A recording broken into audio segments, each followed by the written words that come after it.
hello, everyone, and welcome to the Ella Johnson Show. It is such a great week here in Atlanta. I am still celebrating my birthday, but each night this week, I'm celebrating my birthday with you guys because we are coming here live every single night this week. It's almost like a revival.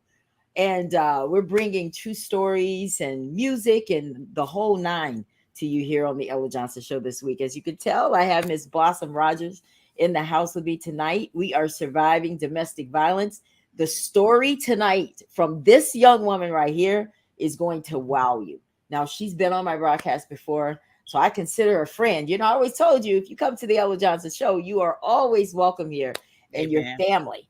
So she is back tonight to share with those of you who haven't had the pleasure of meeting her and hearing her story. But I want you guys, if you're watching from Facebook, I appreciate you for that. But do me a favor and just share the broadcast, tag it, to people that you know need to watch the show. Because you all, one thing about domestic violence, we all have somebody in our family who is suffering in silence, someone who's been molested, who is suffering in silence. And they've turned into adults and they're still suffering. So tonight we want you to be free because that's what we like to do on this show, right, Blossom? Right. Make sure that people aren't just suffering, but they take something from this show and be healed through it. Amen. So I want you to share it. If you're watching from YouTube, thank you as well. But I need you to do me a favor and share the broadcast as well. All right. And while you're there, subscribe so that you can always be informed when we have shows here on the Ella Johnson Show. Now, let me talk about a few things that we're going to do tonight. Now, for the comments, I want you guys, do me a favor. If you are watching the show, I want you to leave your comments, just like these people here are already doing. All is well. Thank you so much. And thank you. Thank you for the birthday wish. Yes, yes. Listen, leave your comments here because we want to make sure that our guests know that you're watching and that you are interested in her story and ask her some questions. You know, we're all hosts. This is all of our show tonight. Yeah. So I want you to just put your comments and just encouraging words right there in the comment section. But as you can see, that's how they come up on the screen as you leave your comments. So we appreciate that. Also, I want to talk to you. I want to thank all of those who have subscribed to the Ella Johnson Show because I can tell that a lot of you did go there this week and subscribe. So thank you for that. But I want you to watch and I want you to be engaging as well on the broadcast. And also all my June babies, where are you? If you were born in this month, right along with me, I want to know where you are. Shout it out. Tell me where you're watching from. I want to say happy birthday. You may have already had your birthday, but your birthday may be coming up. But it's Gemini season because I'm a Gemini, you're a Gemini. So let's have fun. It's our week to celebrate. And also, if you want to be a guest on the Ella Johnson Show, here's how you do it. All you have to do is just send me a text at 407-334-6997, or you can just go to my Facebook, send me an inbox message, or you can send an email to the Ella Johnson Show at gmail.com. I'm always looking for people that want to share their stories. You may have a product that you're selling and you'd like to come on the broadcast. Let's do it, right? And if you have ideas for different show topics, I love your suggestions as well, right? So I am just very excited. Hello, Miss Shauna. How are you? Yeah, she says it's scary how many younger ladies go through this. That is very true, Shauna. The stats are alarming when it comes to child sexual rape, which is considered child molestation.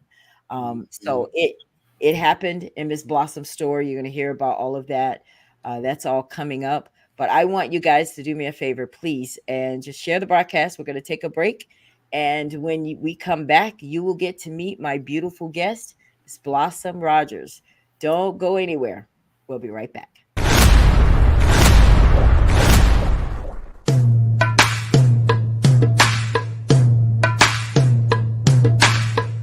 It's time for the Ella Johnson Show. I'm so excited that you've taken time out to tune in to the Ella Johnson Show. I hope you enjoy the broadcast. So sit back, relax, and I'll see you at the end of the show. You know, one day someone asked me, "Oh, what is so special about doing talk shows? Like, why do you do it?" I said, because I love for people to see that God is using them, because things don't happen to you. They actually happen through you. And now it's time for the Ella Johnson Show, where we set the table for real talk conversations. So hit that share button and invite your family and friends to watch the Ella Johnson Show. Stay tuned.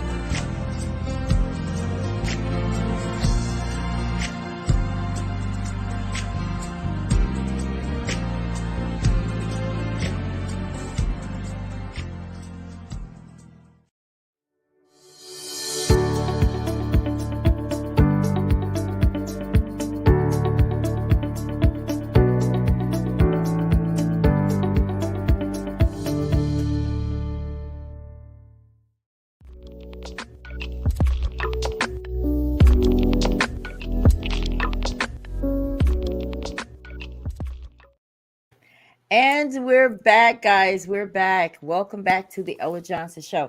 Listen, if you just tuned in, tonight is going to be an awesome, awesome broadcast. I have this wonderful, beautiful woman that's sitting here with me. Her story is unbelievable, but she is doing something with it. Let me tell you, Miss Blossom Rogers is doing something with it, and you're going to hear all of all of it tonight. But I want to first say this. Child sexual abuse, which is AKA child molestation, is still happening in our families, guys. This isn't something that's of the past. It's still happening. And hopefully tonight you'll hear her story and you'll kind of recognize some of these things in your own families. I know it's one of those things that we don't like to, we like to look away from it. Mm-hmm. But as a result, our children are turning into sex offenders. Mm-hmm. Based on the FBI, guys, those children that are being molested, historically they're turning into offenders because of what happened to them as children. Mm-hmm. All right. And those children turn into offenders amongst other things. Now, from 2019 to 2020, they're saying that there were at least 137,000 rape incidents. 22%, which I think is pretty high, Blossom, was committed by 10 to 19-year-olds. Mm-hmm. Now, how in the world would a 10-year-old know to go out and rape another woman unless it happened to him? That's right. And you know what? First of all, I want to thank God for allowing me to be here on the show. I love you. I love you. Every time I see you, I say, there go pretty girl. There go pretty girl. Ah, and happy birthday. Thank you, love. Thank you. Thank you. One thing about me, if I could be true with Blossom, I could be true with anybody else. So I'm not ashamed of nothing I've been through or what I'm going to talk about tonight, because we're just as sick as our secrets. Okay. Hurt people. Okay. Right. Only way that with the molestation, I went through that, but I was raised in a time where you didn't give mama food out and you didn't tell what was going on in the house. Okay. My great grandmama used to say, you can live in a glass house and people can walk past all day long, but nobody knows what's going on unless somebody come out and tell it. Right. When it comes to African Americans, it's two M words that we don't like to use. That's molestation and mental illness. And God bless me, I've been through both of them. And I'm able to sit here today. And it's because of God and his grace and his mercy. Yes. Sunday, I celebrated 19 years clean because I was on crack for 19 years. And I tell everybody, I liked it smoking crack. I liked it, everything about it. I liked the parties, this, that. I did everything out there but slept with an animal. And that was just a yet. Because if the dope boy would have said, Blossom, sleep with that dog for a hit of crack, I would have. That's how bad, that's how low my self-esteem was. I know somebody said, did she say that? Yes, I said that. Because each time God allows me to get on a platform and tell my story, it's more and more healing. You know, I was sick for 19 years. I don't want to die and have not lived, if that makes sense. Right. I don't want to die and have not lived. So when the books came out in 2010, the books wasn't to hurt anybody. The books are to help somebody. I'm 57 years old. So for 19 years, I smoked crack cocaine. So book number one, I'm the author of 4 books, From Under a Bridge 1, From Under a Bridge 2, and They Laugh, and When They Laugh, because we got 2 kinds of laughter. Are they laughing with you or at you? I had a friend tell me I smile, but I don't play. You know what I'm saying? Life is just too short just sit around and continue to keep doing the same thing over and over and over again. Am I perfect? No, but I serve a perfect God. That's That's the right. only reason I'm sitting here today. So I love to laugh and have a good time. People say, "How can you laugh?" Because I'm free. I'm free. That's right. Absolutely. It is. Absolutely. You know what? You better enjoy life, because some people didn't wake. Somebody didn't wake up to this morning. Somebody's going through some molestation issues right now. You know what I'm saying? Which is sad. Right. We have to realize that it's a demonic spirit. You know what I'm saying? It's back in Solomon and Gomorrah days. Right. It's a generation. And it's nothing that you did. Right. You're a child. You can't consent That's to sex. So it people was don't believe, forced upon because you. Yeah. we've been taught that it's our fault. For anybody who's went through molestation, we were children. Anytime, and I also want to say too, anytime that an adult touches a child in an inappropriate area, that's still a form of molestation. You know, everybody want to pick and choose what is what. If a grown-up is touching a child and then telling that child not to say nothing, that's molestation. Okay? That's right. How no matter which way you slice it, you can slice it, spoon it, whatever. You know what I'm saying? Yeah. Because back in our great grandmother's days, it was the norm for Uncle Bubba to take him to the barn and do this, and the mom was, he didn't mean that. They knew what they were doing. They knew what they were doing. But they couldn't help them because they hadn't been helped themselves. You understand me? Right. And that's exactly what we're doing tonight, is making sure that let's talk about it. Let's be as honest and as real as we can about this subject, so that we can go back and look into our own lives. But I want to introduce you first, right? I got to introduce her first. I didn't even chance to introduce her. She's basically told you everything that I was going to say. But anyway, besides the fact that she's absolutely beautiful and such a free spirit, she works at the University of Alabama, but she wasn't always there. This show, she's going to talk about how she went from crack to Christ, right? Amen. That could be the title. That'll preach. That's really it. Yeah. Somebody gonna preach that. Somebody's gonna preach that. From crack to Christ, right? Yes, and on my birthday, she did celebrate. She already mentioned that, but she did celebrate 19 years sober. So this night we are celebrating you as well as my birthday. Amen. That to me is a new birthing as well. You know, every year that you go without subjecting yourself to those things, then you're still winning. So Amen. I just want to celebrate you on that. She's an author, motivational speaker, and she's soon going to be featured in her own documentary. Yes.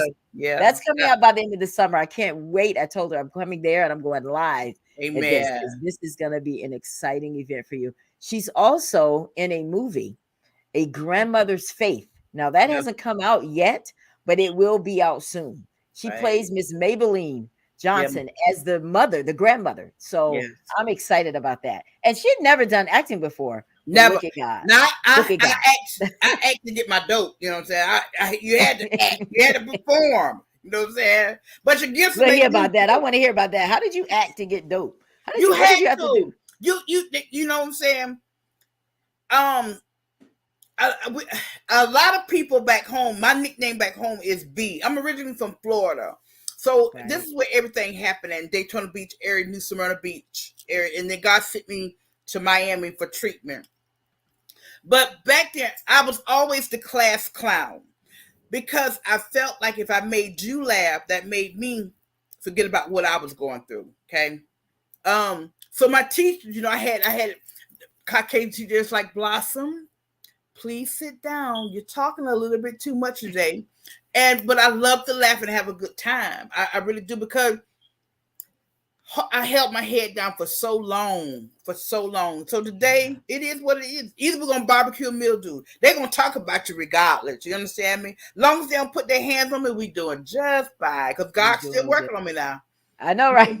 Yeah, he still... Because I still Blossom. Listen, Blossom is the reason that we call it Real Talk TV. You're gonna get the real deal tonight, right? Because if I be fake, I'll go back. You understand? If I start hiding stuff, that's a setup to go backwards. So let's talk. I like this. I like this right here. Before we get into it, though, I like this. What All Is Well said, because you know how we say hurt people, and that's how we've always heard it. Mm-hmm. But I like what he said. Hurt, or he or she. I'm not sure who this is. Hurt people can also help people. Yeah. I love it. I think people that are helped are usually helped more by hurt people, to be Right. honest with you, because then we Right. have a passion for something. And that's where our Wow. purpose is in our passion. That's where your purpose is in your passion. Amen. I So I received that. like that all as Yeah. well. Thank you. I That's yeah. received that. That's good. Yeah. I'm So gonna start saying it like you said it, if you yeah, don't because mind. that's good right there. That'll preach. I like that. Somebody gonna preach that too Sunday. Watch and see. We're gonna preach people happy tonight, right, Blossom? That's right. Oh my gosh, I love it. So the books from Under Bridge 1 talks about the first part of my life, and then book 2 talks about my second part. So book 1, I talk about my molestation. I talk about how I got pregnant at an early age. I talk about how I got married at an early age. And I talk about how I got with the guy who's already on crack. And I don't know why we think we can change people when we can barely change ourselves. We can't change ourselves. It takes God. Okay. Right. Book number 2, I talk about how I've been in prison. My prison number is 589931. I had a number for the rest of my life. It's just not a functional number. When I went to prison, I was chopping trees. One girl on one side, one on the other side in Levy, Florida. I talk about how I was in a homosexual relationship, being molested and raped. I thought Blossom, let me talk about it, because everything I'm saying is about Blossom. I'm not here to judge nobody.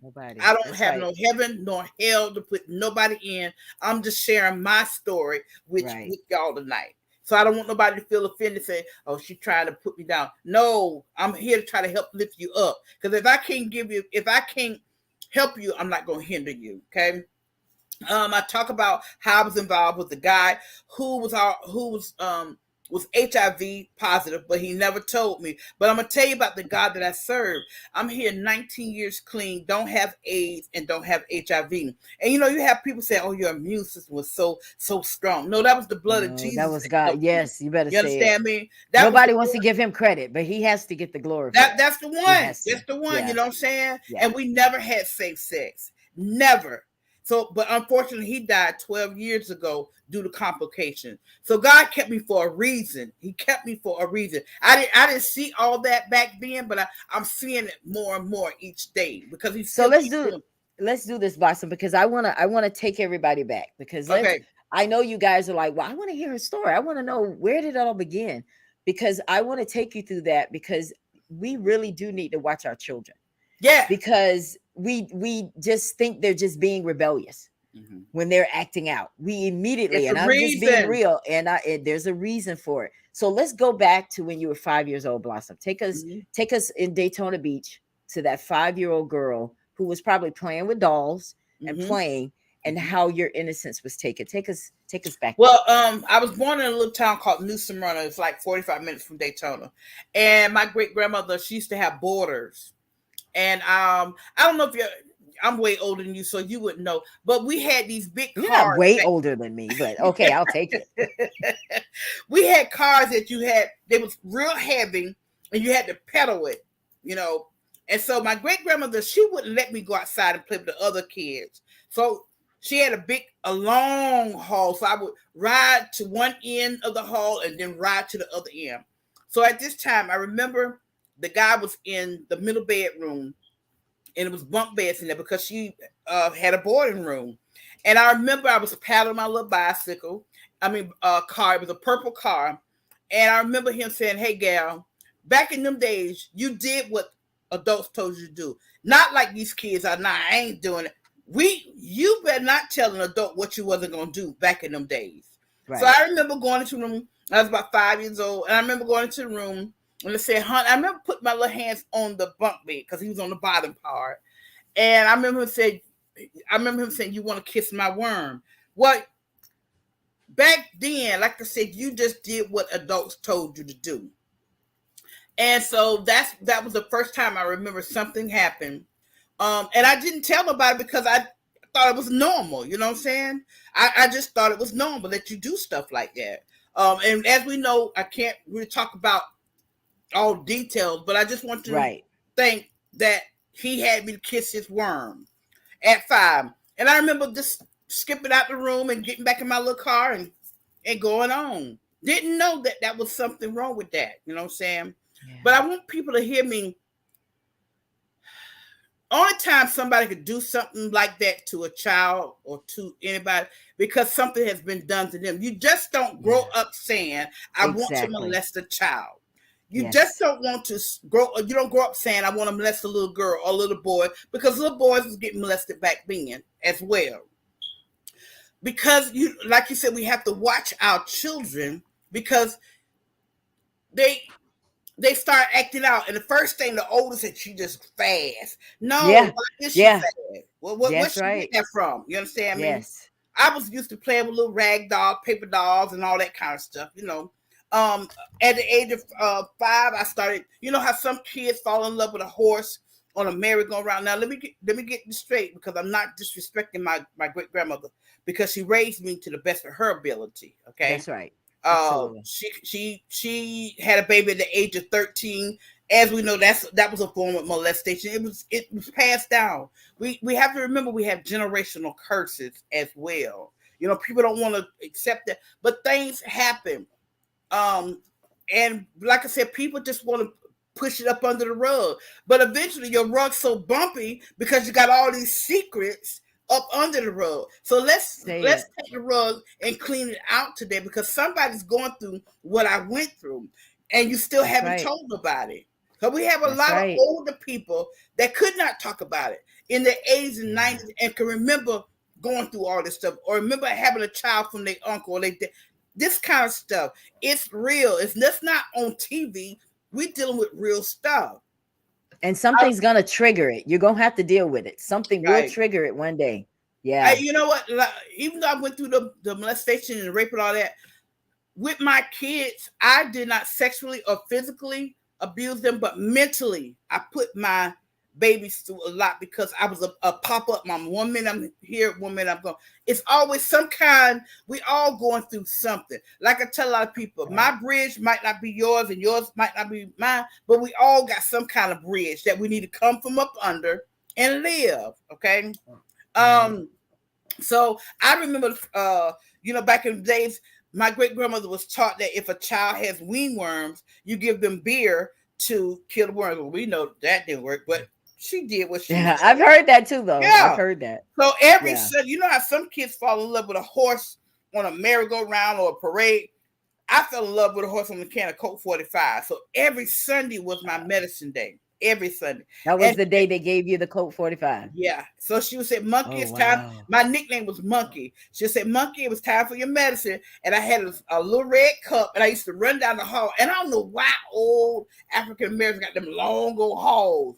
And I remember just wide open. I'm just wide open. And it took 2 hands for me to pull the refrigerator open. And there was my medicine. So I put the can up under one arm, and I had a red little cup, and I'm running down the hall so she could open. She couldn't open it up because I hadn't shook it all up.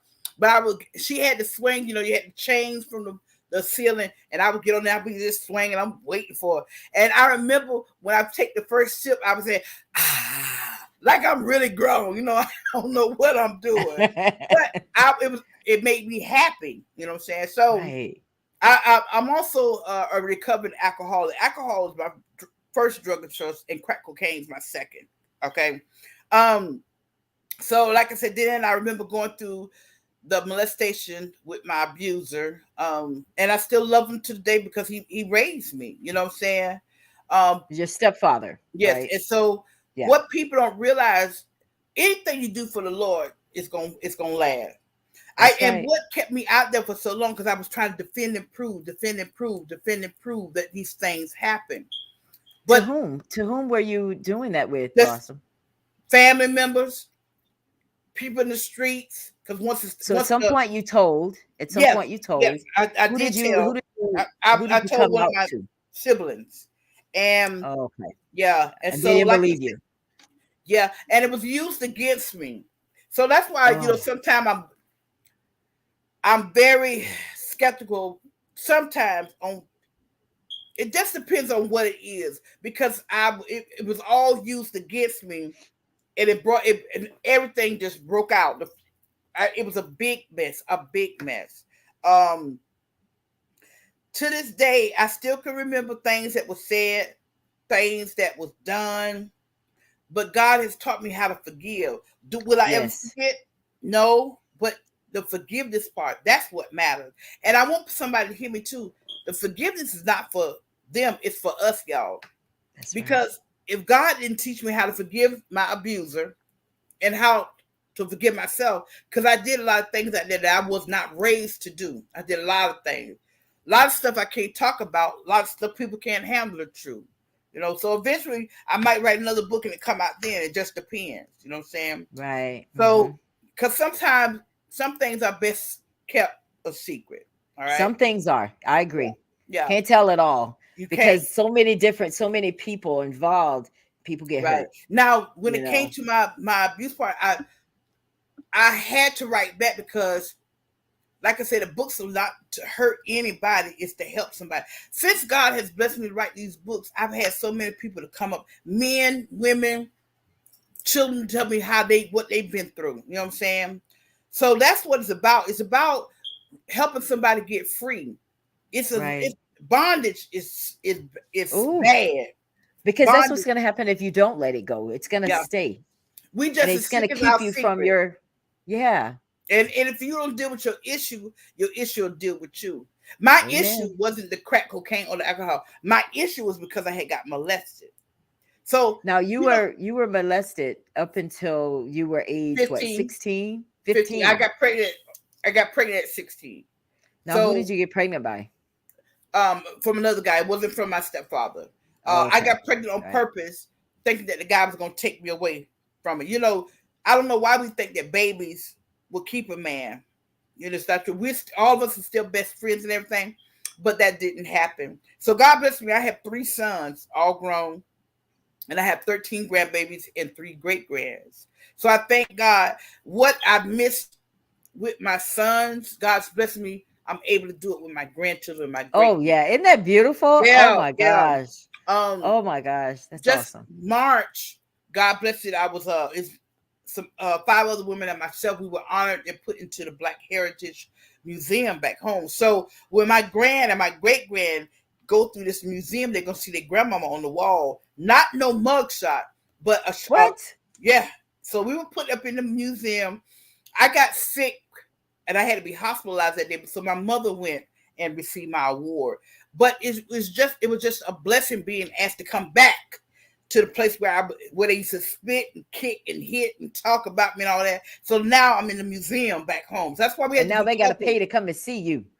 You used to spit on me. So it's truly, truly an honor. When I was asked, I broke down crying because, and each time God does something, it just brings more and more tears because I thought I would never amount to those because I believe what people were saying.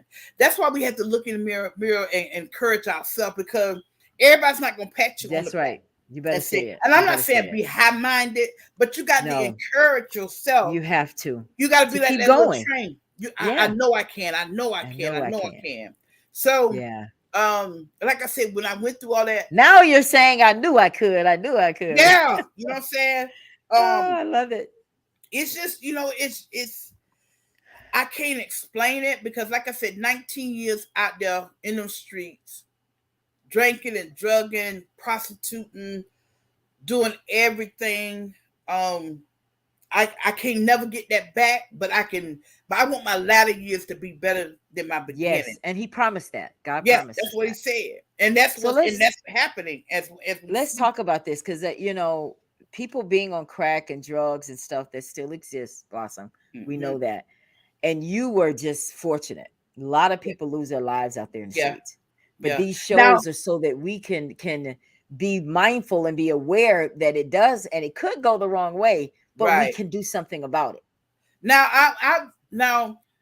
I tried the marijuana. I had somebody that gave me some marijuana dipped in embalming fluid.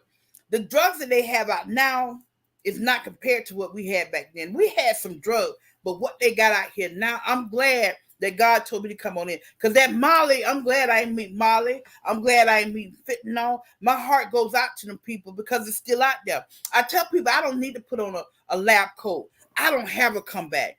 I can't go out there. I've known some people who can go out there for about a week or 2 and come back in and start the treatment back over. I don't have that kind. It's not even luck. I don't have a comeback. So I don't need to put on an experiment, lab coat and go experiment out there because I won't make it back. So that's what helps me. And then another thing, I keep my recovery in my heart, not my mind, because our mind's a battlefield. I stay clean and sober there because Blossom wants to stay clean and sober. All the other times I try to do it for mama, church, children, man, and I always went back because soon as somebody said something to hurt my feelings, there I was.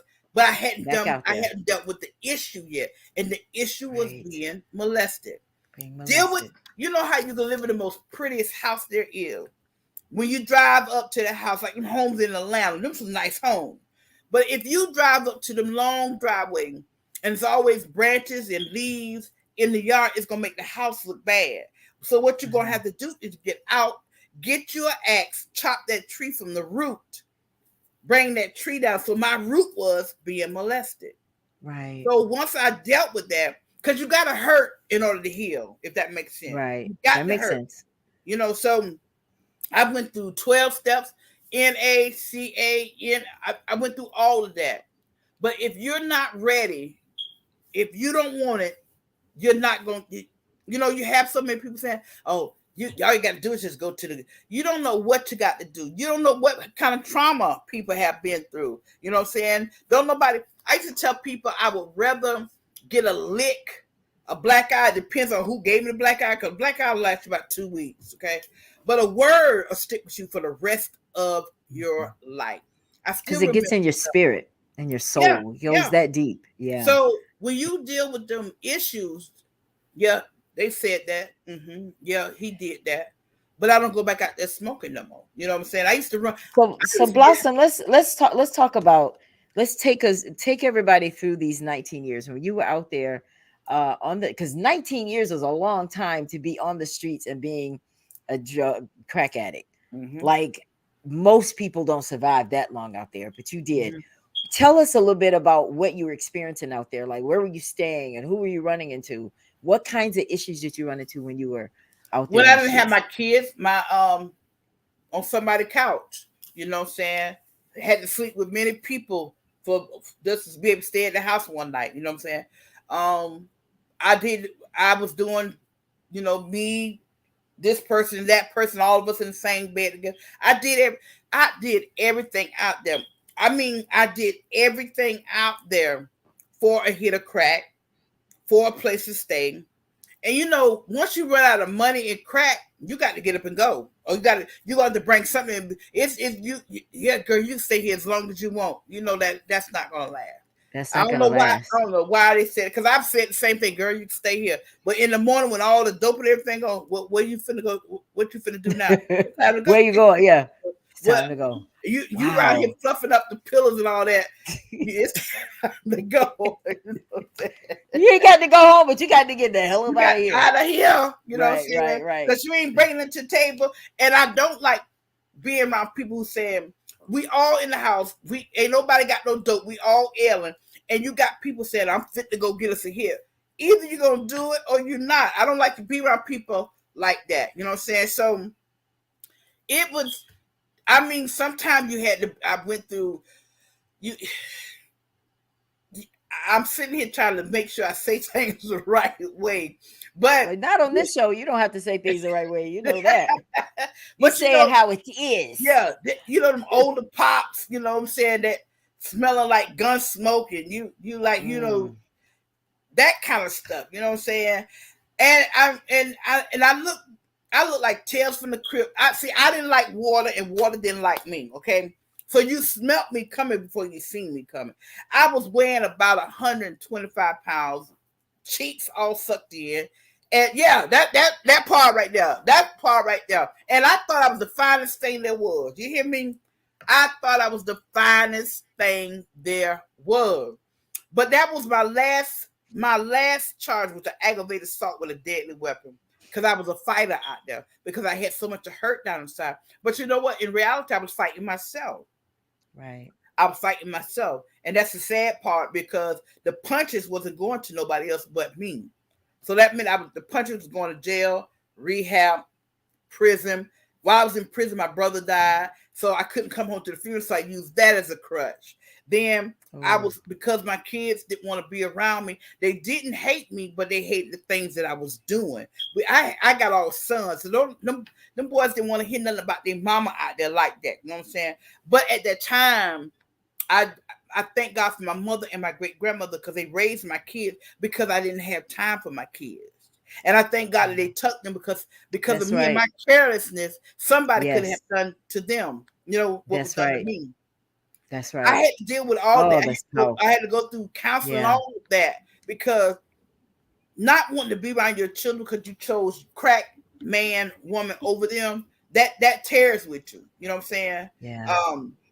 So like I said, it's just, I had started stealing, driving a getaway car. Somebody was going to kill me out there. You know what I'm saying? That's how bad it had got. I read somewhere that you stole a lot. Yo, yeah. You would steal a taste out of somebody's mouth. Baby, you know how a pound cake, your grandma made a pound cake? I've been stole the sugar out of it. When you bite it, it's bitter as I don't know what.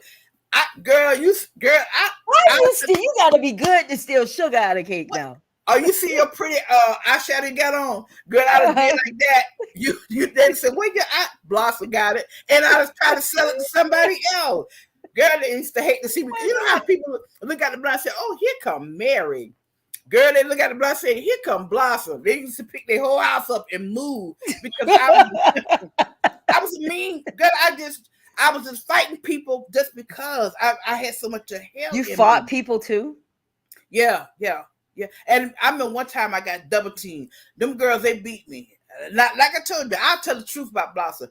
Them girls put a whooping on me because I put myself in a predicament that I had no business doing that. It's just like they had the gun, but I gave them the bullets. And anytime you get a bullet to somebody, they push shoot everything they got at you. You know what I'm saying? And I did that. You know what I'm saying? I remember one time I had got hospitalized. I had been in the hospital for 3 days, they told me.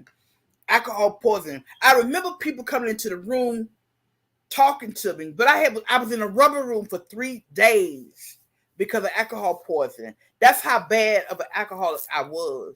So today, I don't knock nobody who can take like some people that come home from work and they show on Facebook how they got their bottle of wine. I can't do that, because if I don't play with wine coolers, because that'll lead me to wine. Then wine gonna lead me to Captain Morgan, because me and Captain Morgan, we had a good time out there. Then I'm going to smoke some crack. You understand me? Wow. So what might be good for you, it might not be good for me. We got to do what is best for us. So going in and out, beatings, women, men, just going in and out, and then went to prison, came home, got back around the same people, places, and things. And I don't know why when we get out, we go back around and we sure miss you. They ain't send me no money for no debit cakes, no stamps. I was in there drinking water sandwiches. That meant drink some water and lay down somewhere, But because I hadn't dealt with my issue, people pleasing, and we had to be careful of that. People pleasing. So this one time I had caught the charge, and I told him, I said, look, send me back to prison, because I wasn't finna pay no probation. I wasn't finna go in there and see them people, and I wasn't finna stop smoking crack. So at this time, they said they was offering me 9 years. So when I went to prison the first time, they gave me a 3-year sentence. I did 12 months off of that. So when they offered me the 9 off all the credit, and back then it was knocking off 1/3 when you hit the door. Off of 9, I did 5 years. So I was ready to roll. My mom was like, you could do it. No, you ain't got to do it. I got to do it. That's right. Like, yeah, you know what I'm saying? Yeah. and me and probation, we was not good friends at all. You know what I'm saying? You violated probation? Huh? Did you violate your probation? Oh, baby, that was my middle name. Baby. Violator.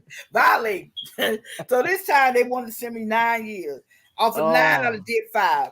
I was ready because that meant I came home free. But I'm going to tell you about the God is with us all through everything we go through. He said he'll never leave us and nor forsake us. And that is so true.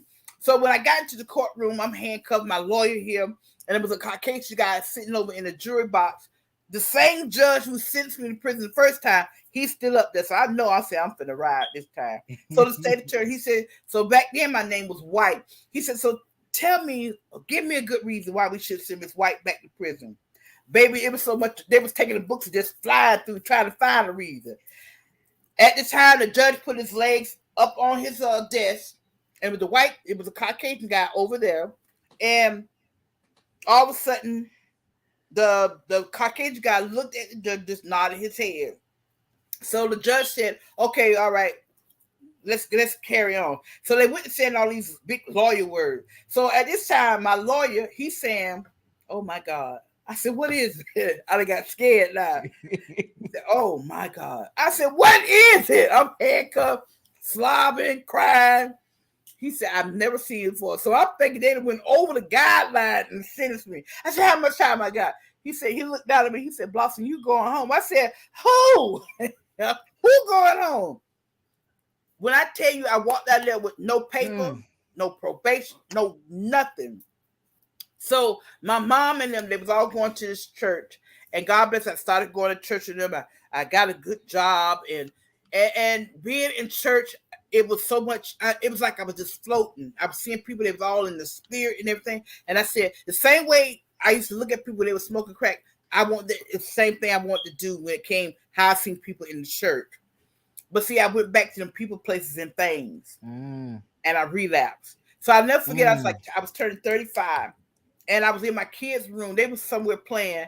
And I was drinking a beer on my birthday. And I remember going to the window because they had a long window in the room. And I remember looking up to the window. I said, Lord, if it's your will, bless me with the utterance in tongues. And he gave it to me right then. He baptized me right then and now. So at this time, this young lady that was asking me to go to church with her and everything, she was explaining everything to me what I was going through because I didn't know. Because I'm just flowing all day. I didn't know what was going on.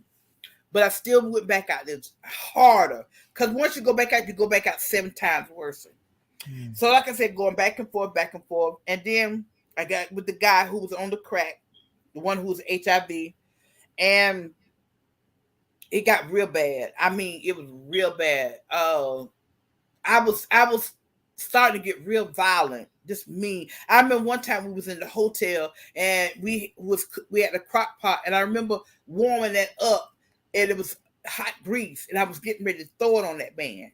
And I'm just saying how God just stopped me. Hot grease? Yeah. I thought we did grits. I didn't know we did grease. I'm telling you, grease. Oof. I set the house on fire with me one time, So I tell people, I used to tell them, I said, if I set the house on fire with me, you think I care about doing it? I know, right? Well, that's true. I don't know if I was too scared to live and too scared to die. Right. When I tried to commit suicide, I made sure there were no bullets in the gun. That's the kind of person I was.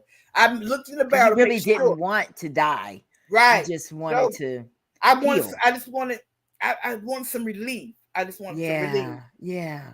So like I said, when this one night. Is that the only time you tried to commit suicide? Was that one time with the gun? I tried to take I took an overdose. But I'm gonna tell you, I made sure that the bottle was next to me so they didn't know what to do. Girl, I was a nut out there. People, they would be like, B. I said, yeah, well, nobody but God. I'm telling y'all. Nobody but God. I remember one time I was with this guy, he had made me mad, and I literally ran him over. And he had to pull the bicycle from up under the front of the car. So when he got away, I'm still driving down the road. It was night, and the police got behind me. And I'm a fast talker. Still a hustler, but I hustle for God now. So they said, block it, because every police officer knew me in my town, because that's how ignorant I used to act in the streets. And they said, boss, we just got a call that you did a hit and run. I said, who? So they went right to the front of the car, and they seen where the tag was bent under the car. They said, Blossom, go home and park that car, and we don't want to see you no more tonight. I said, okay, girl. I drove the car home and stole it, and I cried myself to sleep. Many times I cried because I was on crack or I didn't have no crack, okay? So this one night, I was in Daytona, and I was in the dope hole, and I had been up like 2 weeks. I was so tired. I was just mentally tired. People used to ask me, Blossom, well, how did you have money? How did you get a car on that? Well, in Florida, if you have an addiction, you are able to get a disability check. So each month I got a check on the 3rd. Okay. Then one time they sent me back pay, $7,760.19.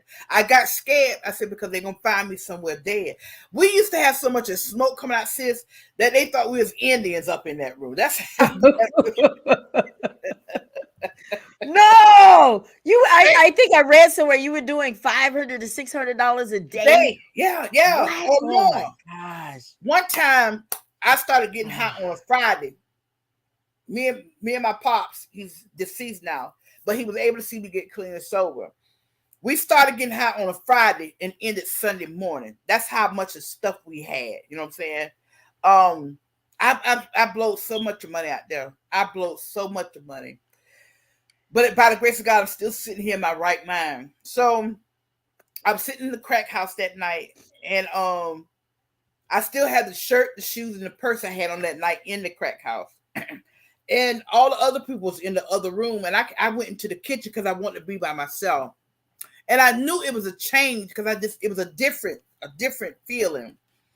And I had a piece of paper and pencil in my purse, and I started writing God a letter. Still smoking crack. And I had people say, you were smoking while you was writing God. God already knew where I was. If he knew where when he met the woman at the well, he knew where she was, so he knew where I was. Okay? That's right. I was still smoking, writing, still smoking, writing. So the girl came in who owned the house and to give me another hit of crack. And she said, I said, well, next time you see me, I'll be clean and sober. And she laughed. But I still, because I was tired. This was a different tired.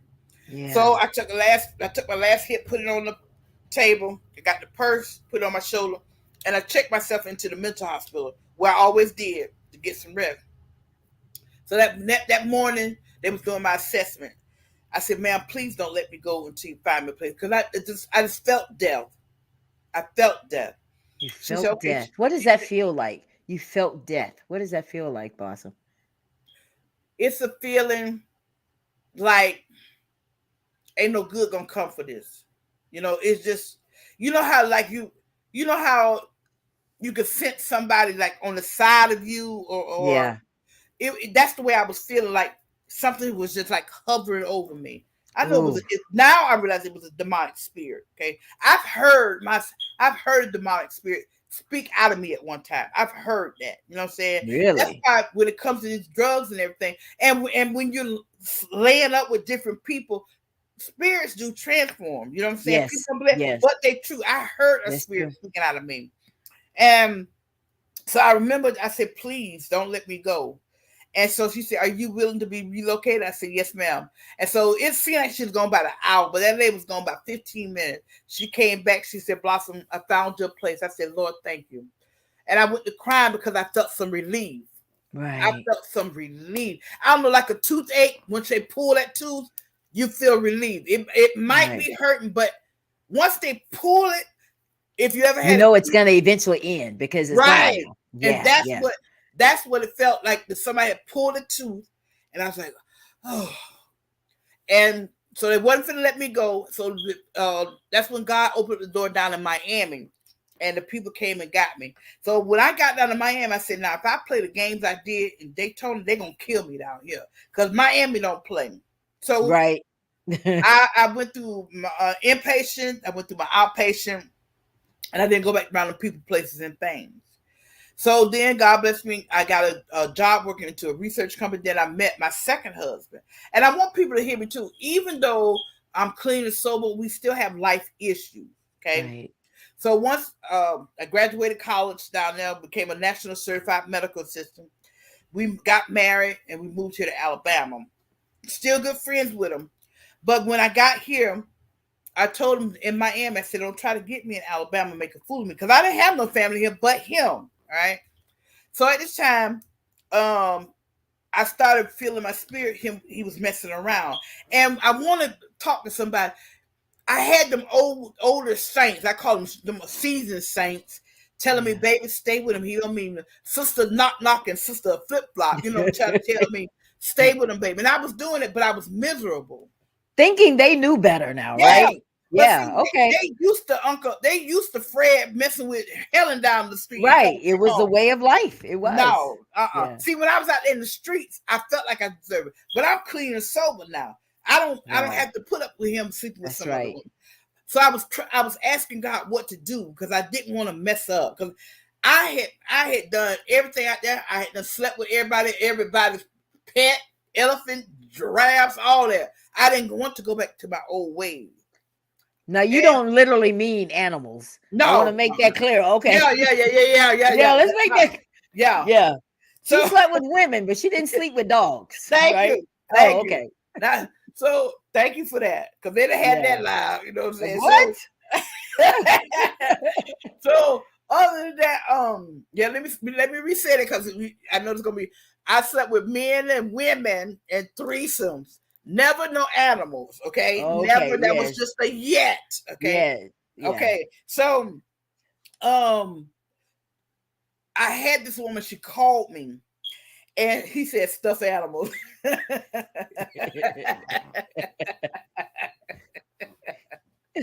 So I had this woman. When she called me, her voice is so pretty. She said, "May I speak to Miss Blossom?" I said, "Miss Blossom speaking." She said, "May I speak to Miss Blossom?" So I'm like, Miss Blossom speaking. I'm thinking the bill collector. She said, "I want to talk to you about your husband."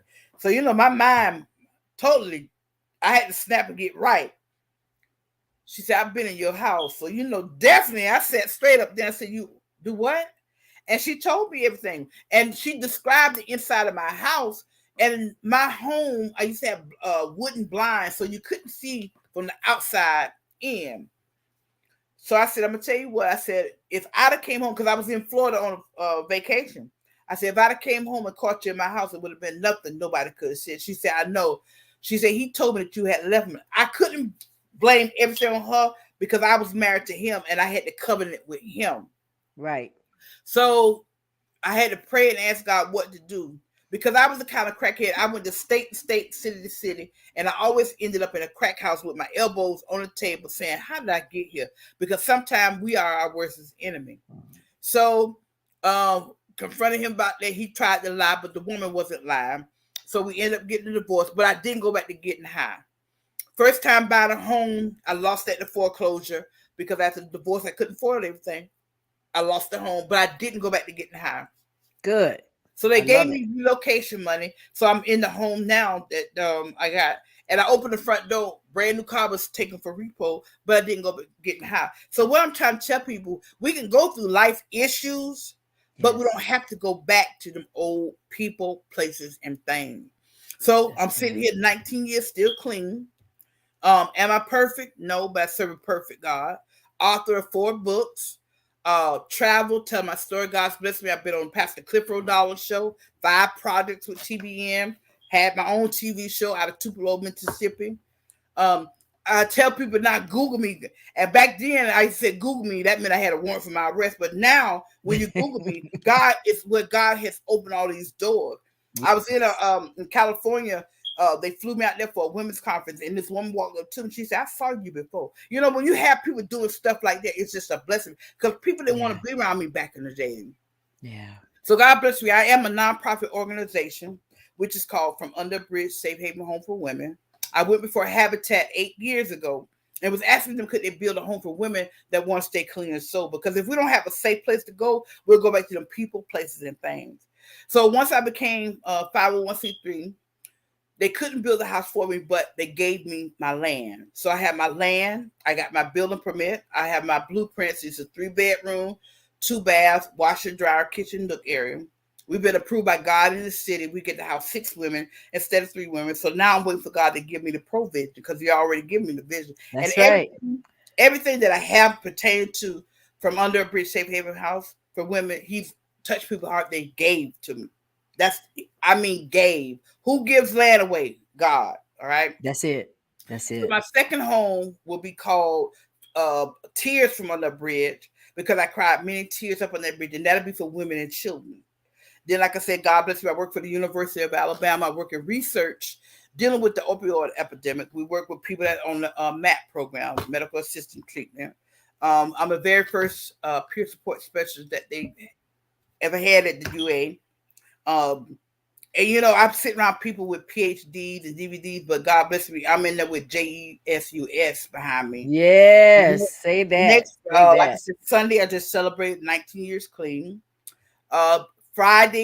Next Friday, June the 16th at 1:45, asking for prayer. I'm going to take my big test to become a drug counselor. So my passion is giving back and helping people come off the streets. That's right. That's good. So like I said, then like with the movie, got the leading part, Miss Maybelline Johnson. I'm honored to play that. And then, like I said, my documentary is coming out. So, it's truly a blessing. So what I'm saying is, no matter where you start, it's where you end up at. I'm going to be a millionaire. That's why I tell everybody, remember the name Blossom, because you're gonna hear it again. Because y'all, I believe it. I'm a believer. I'm a believer. So like I say, that's what it's about. And I'm not gonna tell you everything, because you're gonna have to go get the book. You know what I'm saying? That's right. Yeah. If anybody ever need me, reach out. Facebook, Blossom Rogers. Phone number is 305-753-8164. Send me an email at BLOS2White, WHITE @yahoo.com. And it's about, back in the day, it took a village to raise us.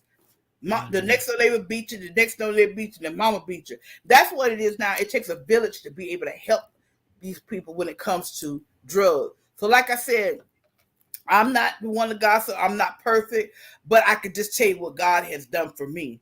And like I said, believe in yourself, but most of all, believe in God. Because if He cleaned me up, He can clean you up. And like I said, telling you, that's what I said on one of our posts. He could do it for her. He could do it for anybody. Anybody. Yeah. So like I said, and if you dealt with the molested, and mental illness. Last year, I was going back to see a psychiatrist. I want to say this. People make it seem so taboo. Oh, you went to see, girl, you crazy. No, crazy is not doing something to help yourself. That's right. That's the crazy part. That's right. I didn't mind sitting up on that couch telling her, and she was a Christian psych. It was truly a blessing, because I was getting help with my mental illness, and I was getting help with my spirituality as well. Not ashamed to say that I take something for my depression, because I'd rather take a pill than have been sitting right here putting a pistol to my head. So I'm being transparent to let you know we all go through. That's right. Elijah, who was a mightiest prophet that went through depression, we're gonna go through depression. Get some help. Go talk to somebody. Don't let nobody make you feel bad about going and seeing a psychiatrist. There's nothing bad about that. The bad thing is when you don't want to do better for yourself. When we know better, we should do better. So I want to talk about you being under the bridge, because guys, there's a reason she named the books From Under a Bridge, because she was actually living under a bridge in her car. Yeah. And if you look at the I have a picture of the book, the copy of a book, From Under a Bridge, and this is under the bridge, and she was living in the car, and she fully explains that. So I really want people to understand why exactly it is that you were living under the bridge. Because of the addiction, because of I didn't know how to. And up under that bridge, when I tell people He covered me, because I would pull that car up. It was a 1993 Dynasty. And when I didn't have money for a hotel, or I couldn't find nobody to trick with, I would pull that car up on the bridge. And this bridge was so big, and people was out there fishing 24/7, but nobody ever bothered me. I slept in a fetal position for so long, till sometime now I have to remind myself, straighten your legs out, you're in a bed or on the couch. But the enemy wants to keep us bound. You understand me? But each time I'm telling my story, I'm able to stretch my legs. I'm able to stretch my arms. So I'm telling y'all, if you don't I know I had y'all laughing and all that, but if you don't never hear me no more, start dealing with your issues so your issues can stop dealing with you. Y'all, I'm telling you, I'm free. One thing now, God has taught me, I don't have to defend and prove no more. Because as long as I know, my abuser know, and God know, That's all that matters. And anything we do for the Lord, it will last. There's no way in the world God will continue to keep opening doors for me to tell the same story all the time. So I'm telling you, even if you can't talk about it right now, start writing. That's right. Journaling is very healthy. Journaling is very healthy. I agree. I see you are not alone. Okay. Like I said, baby, I'll take my pill quick and all is well. And all is well. Put on my little draw on my eyebrows, put on my little put my girdle on, my clothes, and go and carry on. Because I don't want to die and have not lived. That's like right. Tonight, this is more and more healing. You know what I'm saying? That's right. Each time he allows me, I don't care if I'm just telling my story in the grocery store, it's more and more healing. Because remember, 19 years I held it in. So he's allowed me 19 years to tell it out. So we had a question for you. Yeah. All is well says this. Have you ever thought about sharing your story as a comedian? You are funny, Blossom. You are, I've never seen somebody that can take such a traumatic story with so many things in it and make it, but you have to do that for you because that's part of healing also. Yeah, it is. Yeah. If you have a spot for me, I'm willing to do it. All right, you heard that. All is well. If you have a spot for her, she's ready. Yeah, I would come. I would absolutely come. Who? I mean, can't nobody hold you back but yourself. You know what I'm saying? Can't nobody hold you back. But for so many years, I thought that people were holding me back. But it was me. They're going to talk about you regardless. You know what I'm saying? No when I was coming up, they used to call me baby bubble lip. I cried. I wanted the lip operation at 11. But look at people. Bubble lip. You know how many people would love to have those lips? You know that part right there, that behooves me. If you could hustle those lips, you probably would. What? Well, I just, I was, what I'm saying? What? So, like I said, but like it's and I love to laugh because I love to laugh. So, like I said, she's put my information up there, and if I could do anything to help anybody, and the person who put that up about comedian, if you get me a spot, I will come. She will. She will. Here's her information again, guys. If you want to have Blossom speak at your church or come to your show or anything, this is her information right here on the screen. And if you want to, play the show back, it is there. Let me ask you a question, Blossom.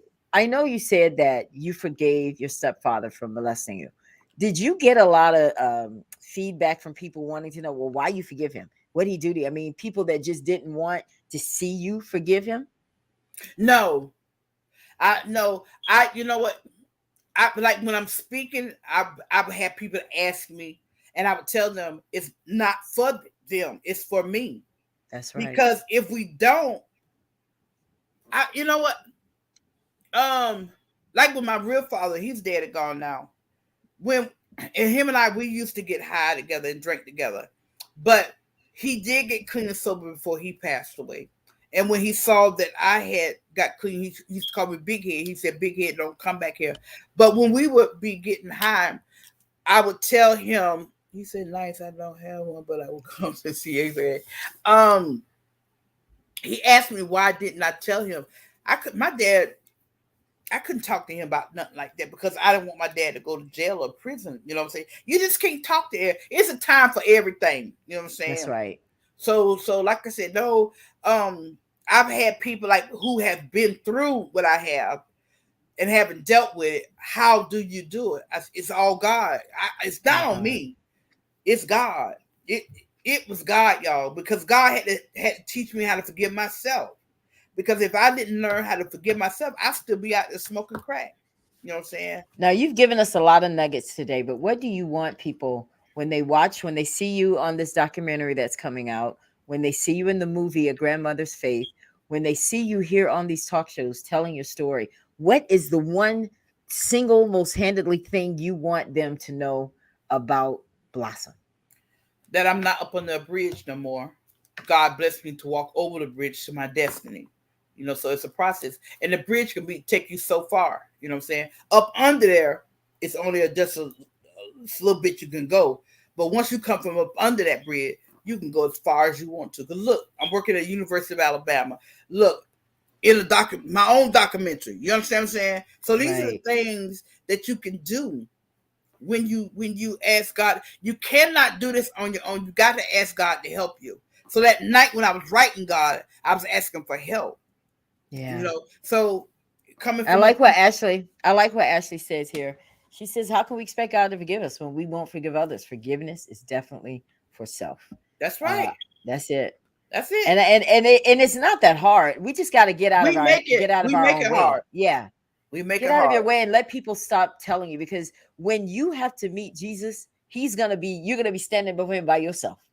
Nobody's going to be there. It's going to be you. He ain't gonna care about you got beat up. He ain't gonna care nothing about that. What did I tell you to do? So that's what I'm saying about when it came to the books, because I had a lot of people that was not happy that the books came out. And I was scared.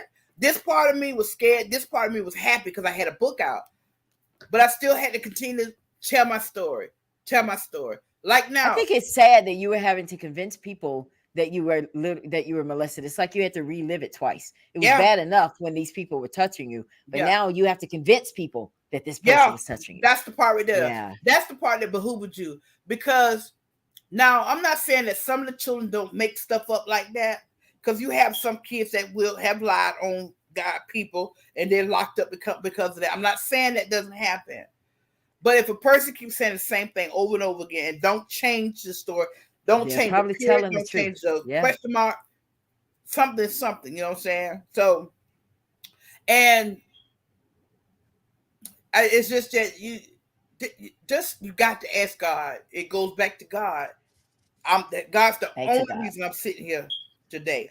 Well, I know that you said that you had to get out of here because Blossom is actually not feeling well, guys, but she was able to come to the show anyway because she is a woman of her word, and I appreciate you so much. I do. You. I see that Miss Jennifer. I'm gonna bring Jennifer on because I want her to say hi, or you can say hi to her before you get out of here. Miss Jennifer, yes. It's been forever. It has been forever.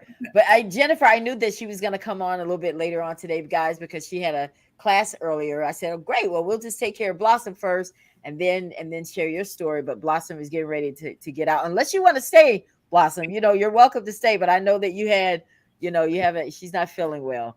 I do want to say, sorry. Yeah. I did want to say that I was actually listening to your story, and I think you hit really big with trying to explain yourself or having to tell people or trying to get people to believe you. And I want to say that you know what happened to you. Mm-hmm. Nobody can ever take that away from you. Mm-hmm. That's right. And regardless of what people say or what people believe, that is your truth. And don't ever let anybody change that for you. Amen. Thank you. Thank you so much. Well, I want you to see these comments, Blossom, before we get you out of here. Your book will be a movie one day. Oh, I received that. She receives that. Hope you feel better soon. Love your energy. I do too. God bless. Thank you, Kenneth. So it looks like everybody is very excited that you came on the broadcast to share your story. It's Real Talk TV, and you definitely made that truer than anyone that's ever been on my show. So I'm excited. So you take care of yourself, love, and we'll talk soon. All right. Love you. Be blessed. All right. Thank y'all. You, dear. All right. Bye. Bye-bye. So Jennifer, how was your class? My class is on break right now. So okay. We're watching a video. I know you're like so busy. It is just unbelievable how busy you are. Because you and I have been trying to do this for a while, right? But you're always so busy. It's been forever. It has been a while. You know what? I don't know what I did with your card. You're gonna kill me. But that's okay. You can explain who you are. Tell everybody. Jennifer's here. She's been on the broadcast several times. She is my friend. I love her. She's got all these letters behind her name. That's because they all mean something. And she's going to tell us what they mean. So just tell everybody, Jennifer, who you are and what it is that you've been through, and just introduce yourself to us.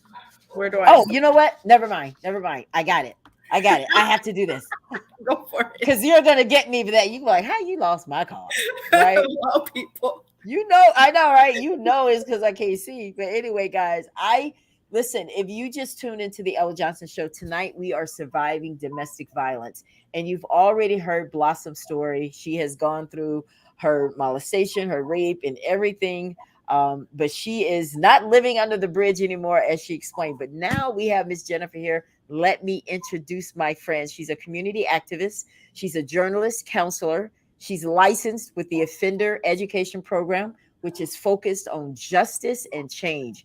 And that's why she's called Jen for Justice. Love that. She has worked alongside civil rights activist Quanell X and Crime Stopper Andy Cahan. And she's a DV survivor of severe abuse, stalking, and here's the worst part, the re-victimization by the court system. She's all gone through that. She's going to talk about that. She's on the board of directors for the Energizing Grace Ministries. That's a residential program where the adolescent girls that have been rescued, they're building this program for them. Plus, she's my friend, Jennifer. Welcome to the Ella Johnson Show. Thank you. Thank you. Yes. So my name is Jennifer Knighton, and I carry all these letters behind my name. I do have a bachelor's of science in human services. I'm also a licensed chemical dependency counselor and certified anger resolution therapist. I do a lot of community work. I have become really big in activism and journalism. I've actually went viral on a couple of stories and have helped a couple of families have their children returned home to them. I've been really big on going against Child Protective Services and dealing with victims of domestic violence. One of the biggest reasons that I got involved is because of my own story. I am a 2-time survivor of domestic violence.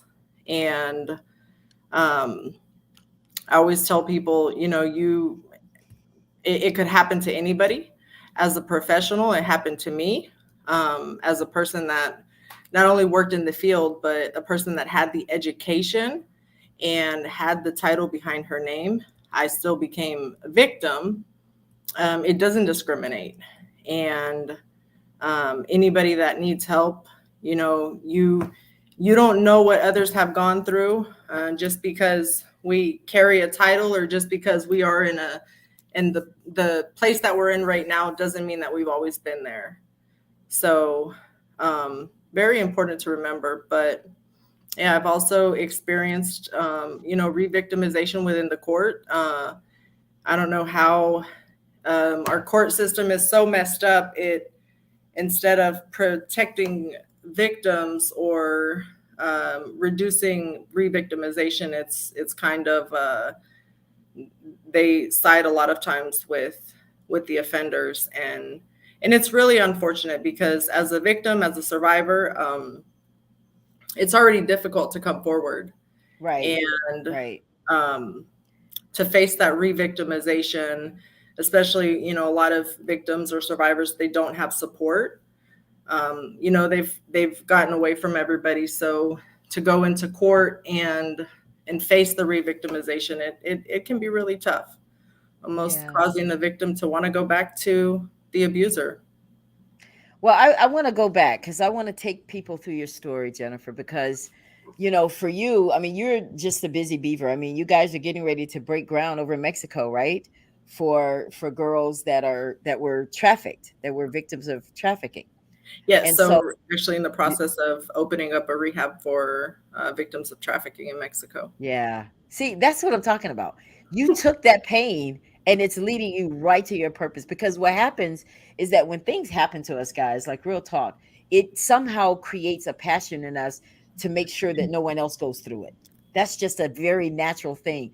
A lot of people don't give into those instincts, but you did. But I want to take everybody through your story. So let's take us back to when your abuse began. My abuse began when I was a child. Went through a lot of I think the first time I experienced abuse, I was about 3 years old. It was almost like I was born, like I was doomed. I was screwed from birth. Wow, it seems that way. Well, we know that's not the truth, but it seems that way, right? Yeah. So when you say 3 years old, I know people are saying how could that have possibly started when you were 3? Yeah. Talk to us about that. You know, my family trusted a neighbor, and I was molested at 3, and from there it was like everything just continued on to it became kind of I didn't know anything else.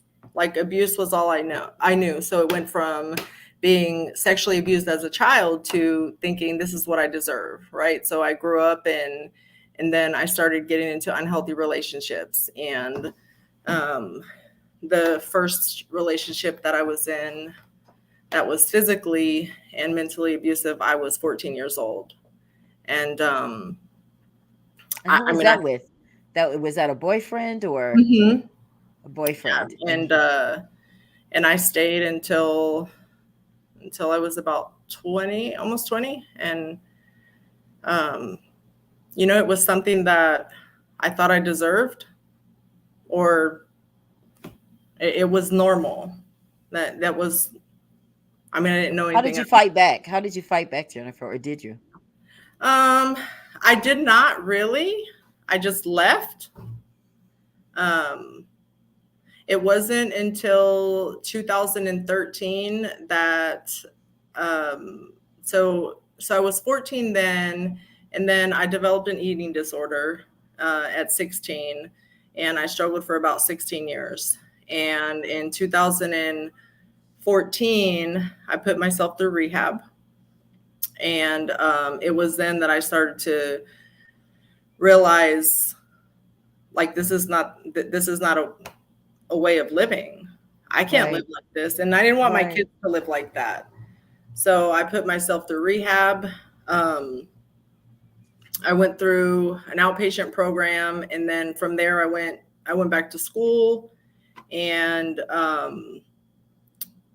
I became a drug counselor, and then I learned more about substance abuse. I learned more about my childhood and kind of why things played out the way that they did and how I needed to correct it. And I went to undergrad. I got my bachelor's in 2017. And then not long after that, I got into a relationship and I was victimized again. It was something, you know, it's like one of those stories that people talk about in the movies that you'd never. You look at it and you're like, oh, she was crazy. What?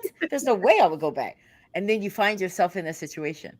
So, I mean, what was it? There has to be something, because you're not the first and you won't be the last, Jennifer, that goes back and finds these same types of guys.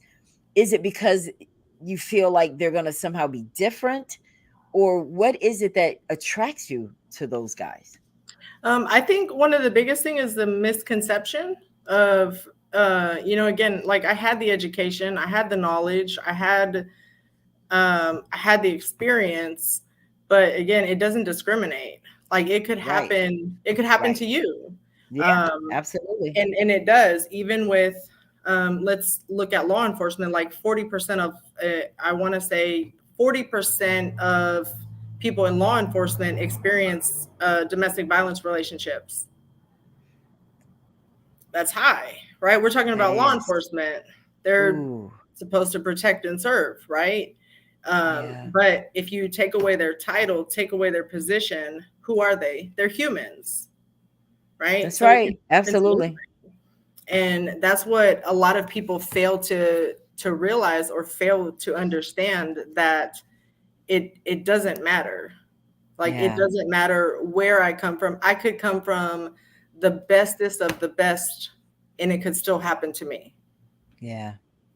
Yeah. So when you were in these domestic violence, what were they all very similar in how you were being abused? I know you said mental and physical. Which is worse? The mental abuse or the physical abuse? Which is worse?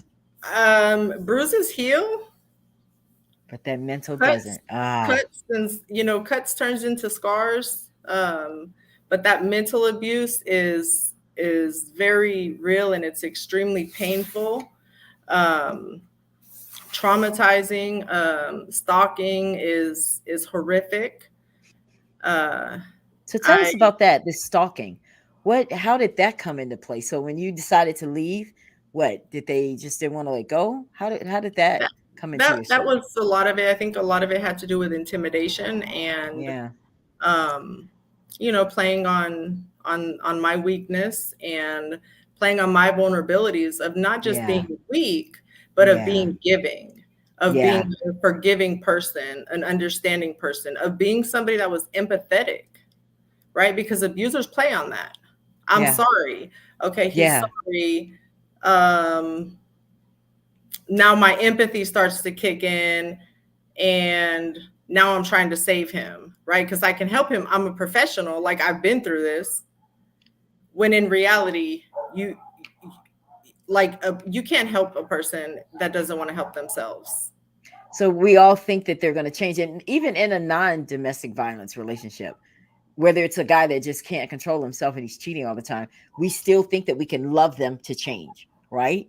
Yeah. Like, well, I can handle this. You thought you could handle it, but there was something inside of him. Do you think that men that abuse women were probably abused in some way when they were younger? That it was something learned, or do you think they just decide, I want to control her? I mean, where do you think it comes from, just in your professional opinion?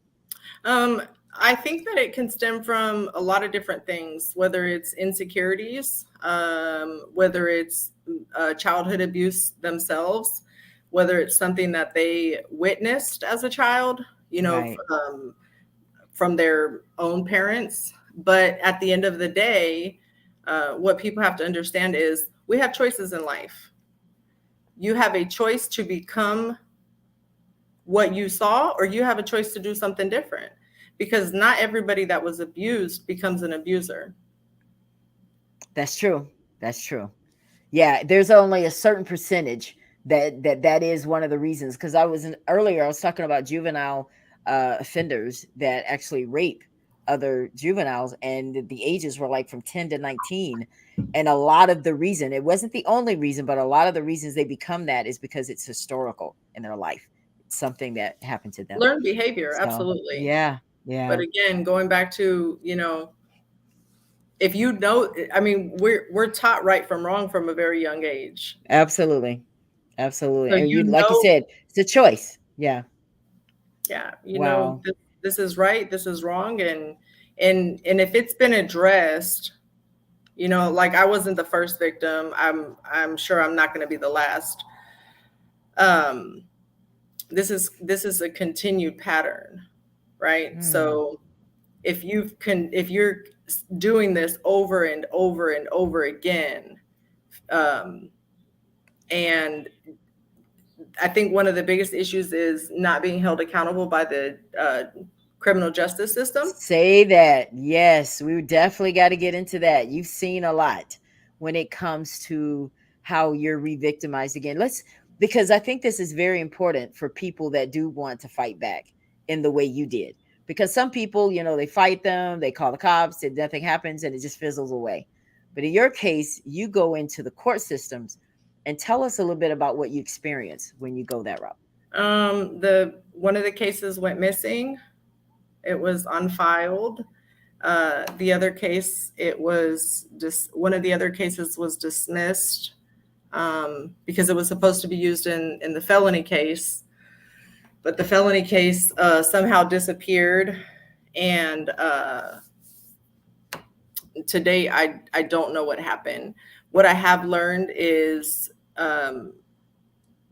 you can only go so far, but you can't control the outcome.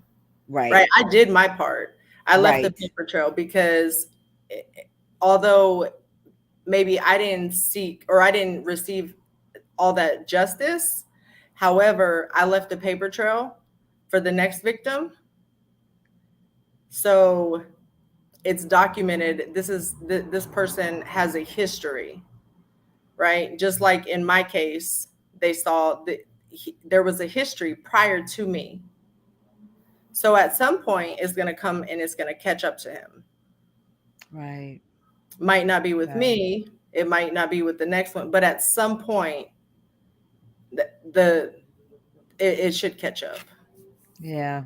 Does that frustrate you? Does it make you try harder, or does it make you say, you know what, to hell with this? I'm done. Like where does it place you when you see that you're being re-victimized over and over? As an advocate, I think like my big thing was, okay, well, if I'm out here fighting for other people, right, then I owe that to myself as well. And I fought to the same lengths that I would fight for any other survivor, any other victim, any other family. But we all know, like, again, we can't control the outcome, right? We have hope that we have the outcome that we want, but it's not promised. Right. And my focus has just been more on doing what I can do within the community. I did help a victim. She went through kind of the same court, had an attorney that didn't really know what's going on, no experience, and kept telling her, go through this court, file an order. And I remember she used to call me crying, she didn't have anything. She had lost everything, and kept telling her, just keep fighting, just. She lost everything, like what? Her home, she didn't have a home anymore. The dude was trying to take her kids from her. Oh my gosh. And unfortunately, what abusers do is they'll provoke you, and they'll get you. And then once you finally react, they start recording you. And,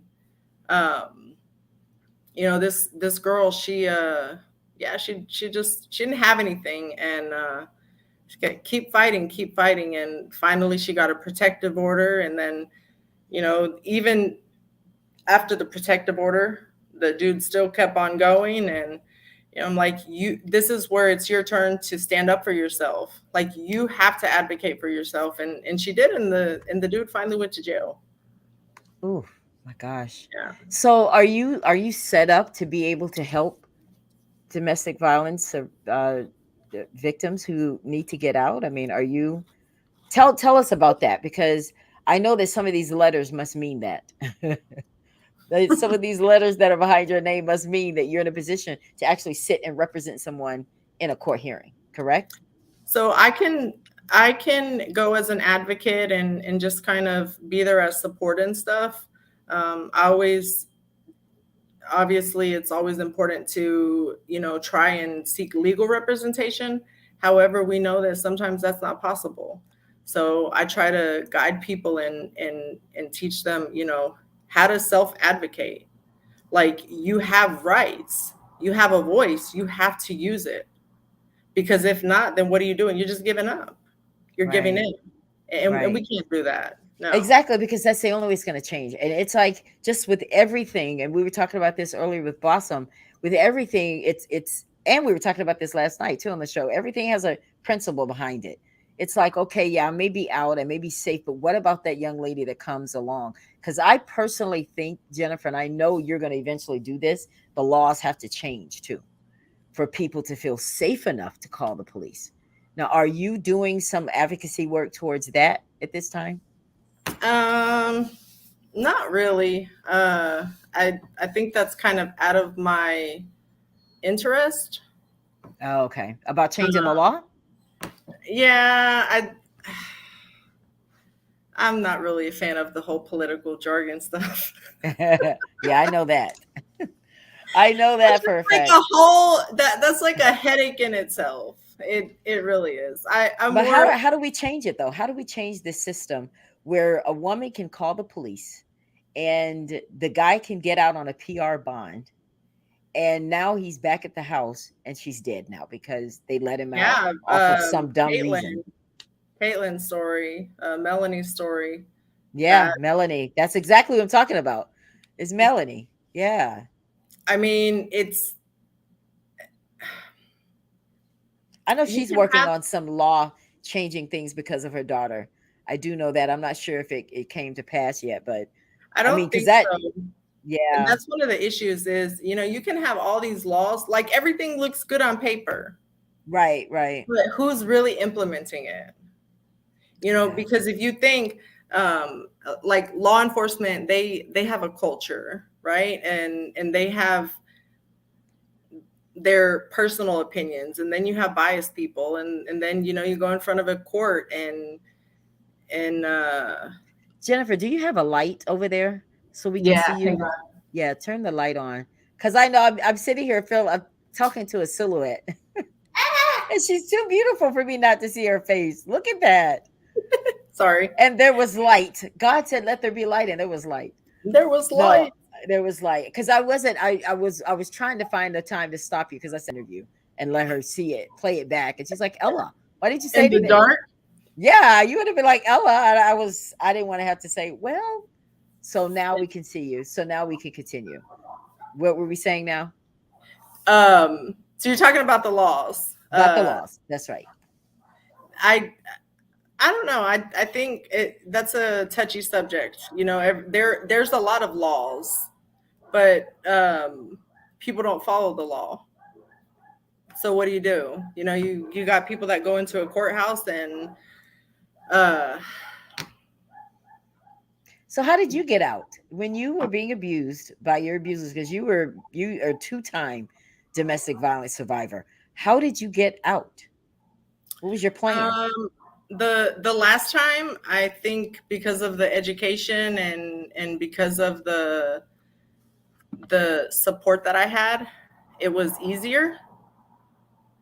And I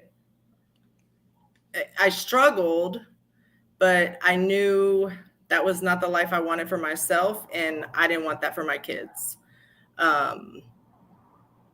And I knew that it was not going to get better. Like, What was your plan though, Jennifer? How did you? Because like there may be some young woman sitting on the couch right now. She's living with this guy, and she's like, okay, what do I do? He pays all the bills. He has all the money. He didn't allow me to work. I have these kids. Where do I go? Who do I tell? I can't go to a shelter because you can't really trust that. I can't go to the cops because you really can't trust that. So what is she to do to come up with a plan? How do you even begin to figure out how to get out? Start taking notes, start documenting stuff, coming up with, okay, well, if I leave, this is what could happen. This is what, this is where I might be able to go. If that doesn't work, okay, then I can go here, and kind of preparing for the reality, right? It's not, I walked away and now I'm going to live happily ever after. No, that's not going to happen. That's it so doesn't true. work that way. Like it No, is it a doesn't. battle. It is a fight. And Yeah. Probably the biggest thing that I've heard is in most survivors is it was just easier to stay. And that's so sad to me because you're going to probably die. It's possible that you may not make it out. It's like Russian roulette. And then not only are you playing Russian roulette with your life, but you're playing Russian roulette with your kids, especially if they're there watching this. Now, in your situation, did your kids ever see you get hit? They didn't see me get hit, but on one occasion, what my kids did call the police. I was locked in a room, and they were worried. I tried to downplay a lot of stuff. It was confusing, especially being a professional. Like, how the hell did I let this happen to me? Like, of all people. And see, that's exactly where I think we mess up, because it's an image that is supposed to look like, it's like, this is who you are and this is what you're supposed to look like. And then when it doesn't look the same, it look as what everybody, and it's like, who created what it's supposed to look like? You're living in the suburbs. Who created that? Right. It's textbook. So it's like, how do we break away from that so we could be free? Because it seems to me that people who are trying to protect that image are the ones in the most bondage.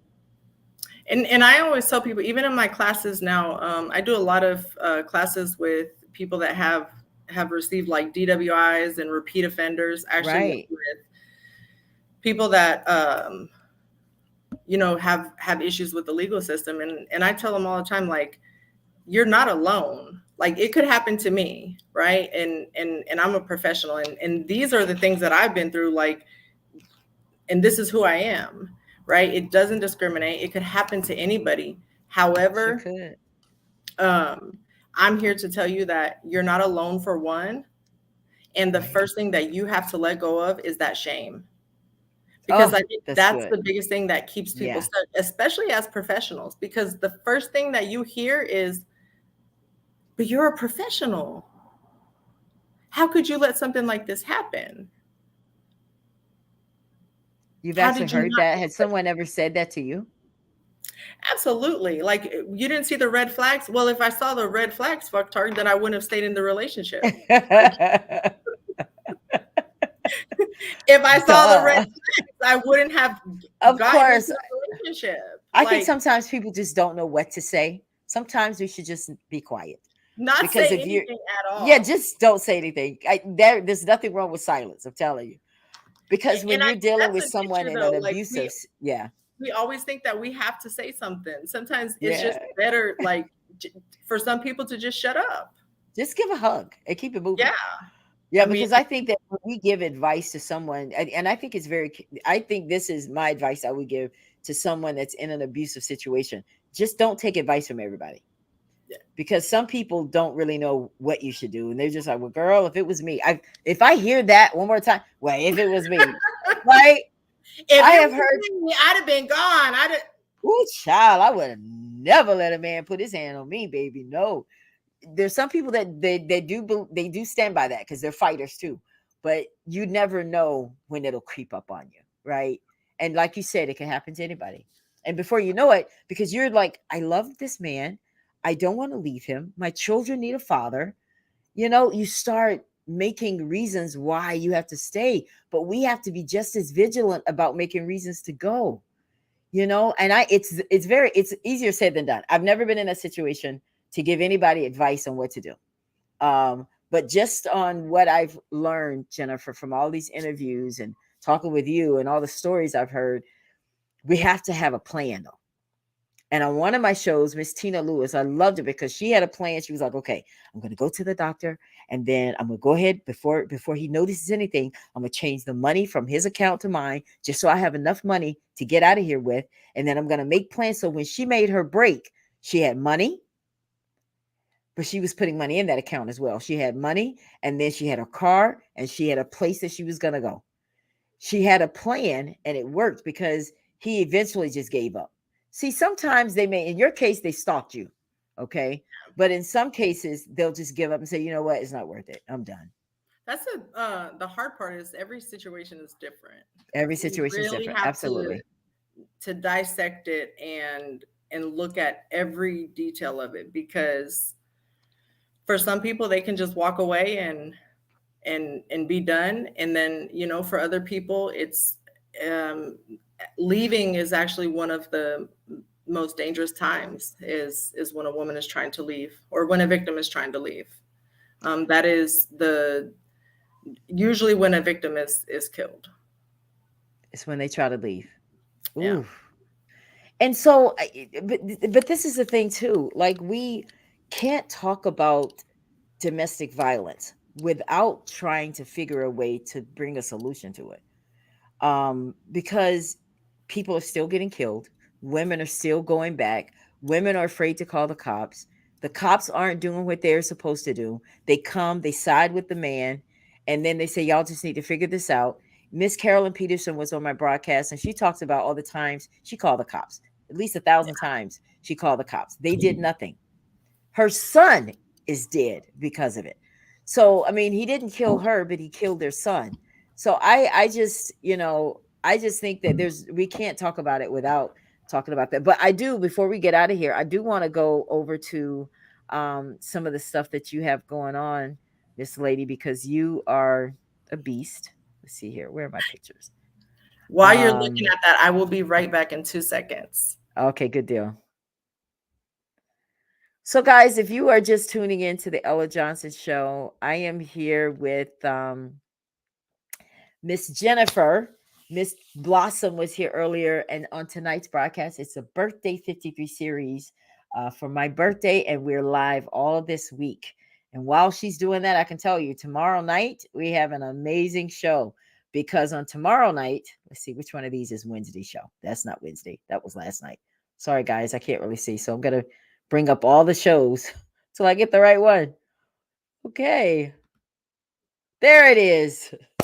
Tomorrow night on the Ella Johnson Show, we are celebrating our history. As you know, Juneteenth is coming up next weekend, and we are celebrating it here on this show by remembering Rosewood and the Tulsa Race Massacre, right? And that's going to be here tomorrow night. I'll be with Terry and Lizzie and Barbara, and we're going to talk about Rosewood and the Tulsa Race Massacre. So I want to make sure you guys tune in tomorrow night for that. Jennifer is back. Yes, I'm back. So let's bring this up. Where's that picture? This is one. Who is this guy that's with you here? That's my friend Andy Kahn from Crime Stoppers. He is a victims advocate. He's the director of victim services. He's also in charge of, he does a lot of stuff in the community with victims of family members that have been murdered. And how do you assist with them? What are some of the projects that you guys have worked on together with? Just like with press conferences, I've run a few stories that he's done. And so you're helping in a lot of ways. Like you were a victim of domestic violence, and you're an advocate in so many ways through your journalism, through your assistance with these types of projects, representing people in court. Like you're going way over and beyond. So the next thing is you're going to probably become a lawyer. So you can represent people. Who knows? You may have to represent me one day. You just never know. We already went through that one, Ella. Yeah, we did. I actually was going to go to law school, and then I you know a lot about EEOC too. I should have had you on last night because we talked about that. But I want you to be a part of those shows because you do have a lot of knowledge when it comes to EEOC and how to handle that kind of stuff. Let's see here. I have another picture here. What is going on here? That is my friend Sylvia, and she's actually going to be my partner and that is actually the project that we are working on right now. One of the projects for the house that we're going to open for the refuge, the safe house for girls. Oh, wow. Nice. Yeah. Oh, nice. So it overlooks the mountains. It's in the middle of New Mexico. Is this the one in New Mexico? In Mexico. Mm-hmm. Mexico. It is in a secluded area, overlooks the mountains, and yeah. See, I want to come for that. When you guys get ready to open the doors, I need to be there so we could go live and talk to some of the girls, and well, of course, with their families are there with their consent. But I'm just so proud of you. I am just so proud of you and the work you're doing. How are the kids? How's that? The kids are good. I'm actually kidless right now. They are on vacation and enjoying each other, because I have an adult child now. So she gets to take her kids like they're like if they were her grandkids, and wow. And they're enjoying each other. They're doing really good, and they've been extremely supportive. We've all been through a lot. I think when was it 2-3 years? How long has it been since I came on here? It's been a while. Have my daughter graduated? No, I don't think so. Okay, so yeah, my older daughter, she'll be 21. She graduated in 2020. It's been 3 years, and then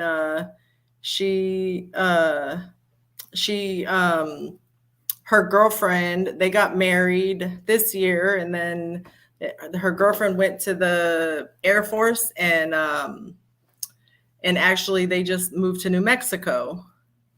Oh, wow. So they're 21 years old and living on their own. They're actually doing really, really good, and they're like, it has to feel good to know that you've Absolutely. set them up to make good decisions for their lives. And now they're, despite all of the stuff that they may have seen. And that's the thing that's near and dear to me, Jennifer, is when women are in a domestic violence situation and there's kids in the house.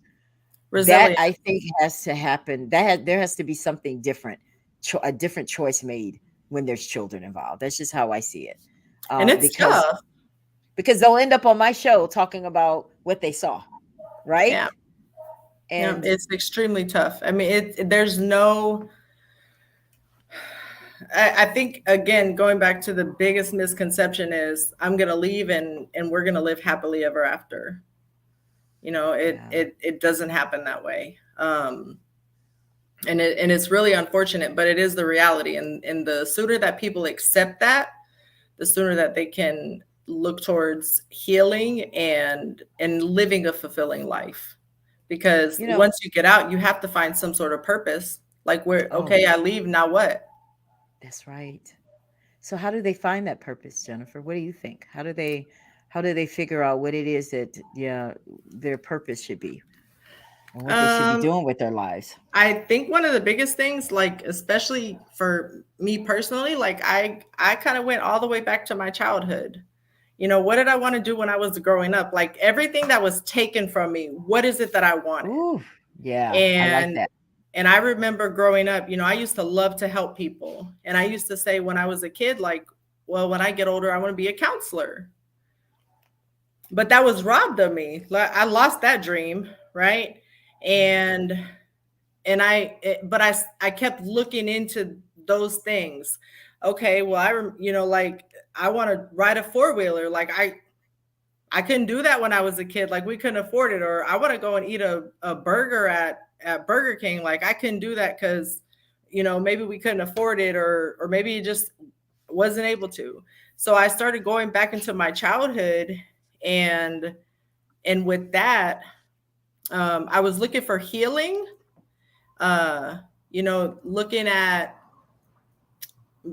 where did I want to go, what did I want to do when I was growing up, but also looking at, like, well, why did these things happen? Right. Because you can't solve a problem if you don't know what the problem is.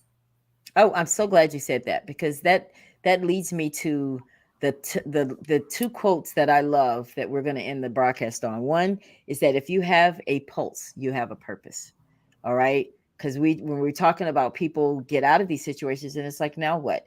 I truly believe, Jennifer, and to all of you that are watching, that your purpose is built around your passion. And whenever you go through something that's painful, you will learn how to care about others in it. It's just a natural reaction to trouble. Is that when what's the one thing we all say? Ooh, child, I wouldn't wish this on my worst enemy. Mm-hmm. The reason we feel that is because inside we know we have to do something about it. Absolutely. Now, we may not make it a perfect situation, but each one of us has something inside of us that can change the world. And if we tap into it, and it's easy to tap into it, all you have to do is look at the stuff you've been through. You didn't go through it for no reason at all. You went through it for a reason. The second quote of the night is, you can't confront something. You're not going to be able to, let me get it right. You're not going to be able to conquer something unless you're able to confront it first. We want to get over, we want to win, we want to be successful and all this stuff, but we're still holding all this baggage from when we were 6 and 7 years old. In Jennifer's case, 3 years old, she was being sexually molested. In Blossom's case, she was 5 years old when she started being molested. So she had to eventually, as well as Jennifer, we have to eventually confront that thing so that we can conquer it. And you did just that, Miss Lady with the letters. I love to see that, because that tells me that you have had to be tried and true. But those letters do not speak volume to me like your experience does, Jennifer. And I know a lot of what you've been through, and you're still a fighter, and you're just still making things happen. And I applaud you. Is there anything you want to leave with everybody about you and about what you do? While you say that, I want to bring up your information here so people will know how to find you. Probably the biggest thing is that it's never too late to change. And You know, we all go through things in life. Like, I want to encourage people to look at Brene Brown, and she talks a lot about shame and shame resilience. And like, that was one of the biggest things that helped me, because I used to always think like, shit, I'm alone. And in reality, we're not. We're not. And if we could accept that, if we could learn to connect to people, then this world will be in a better place. Wow.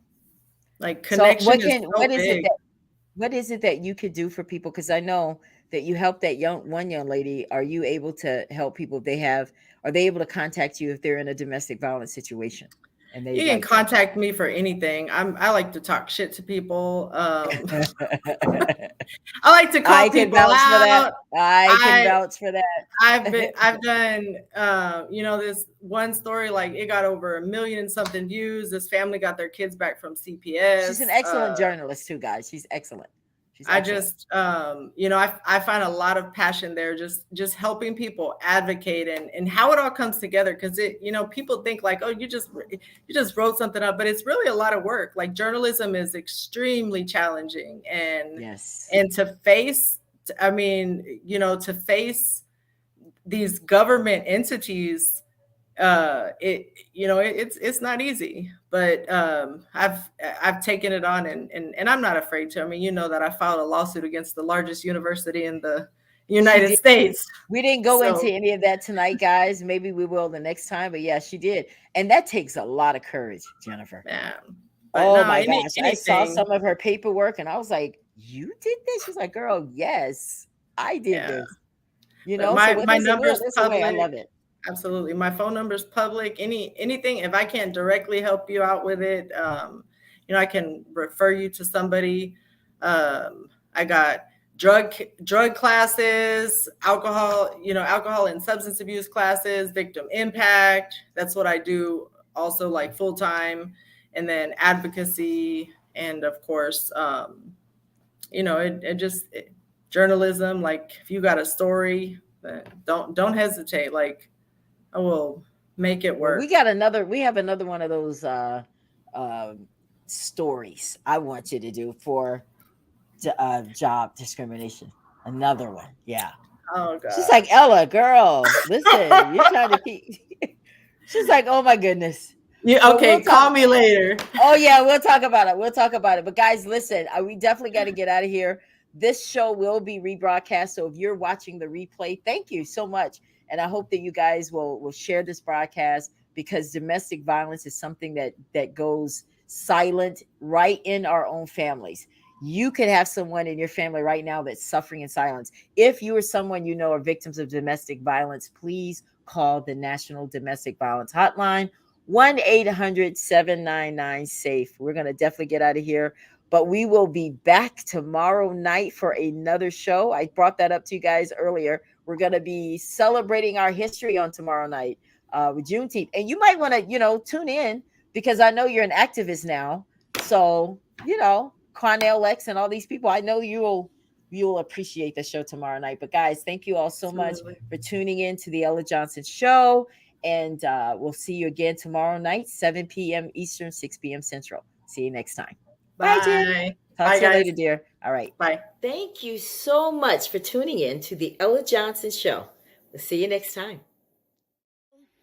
We are supporters of the Ella Johnson Show. We live in South Korea. We have been watching Ella Johnson Show for like a year now. And we love her show. Her show is very inspirational, motivational, and educational.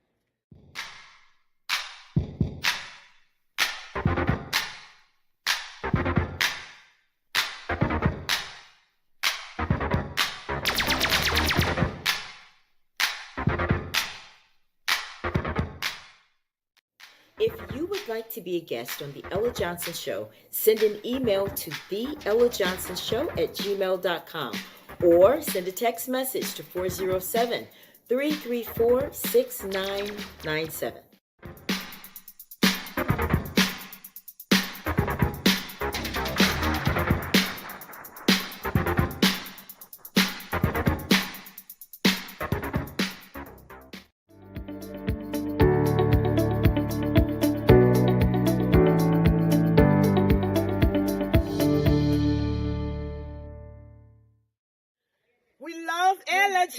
Johnson Show.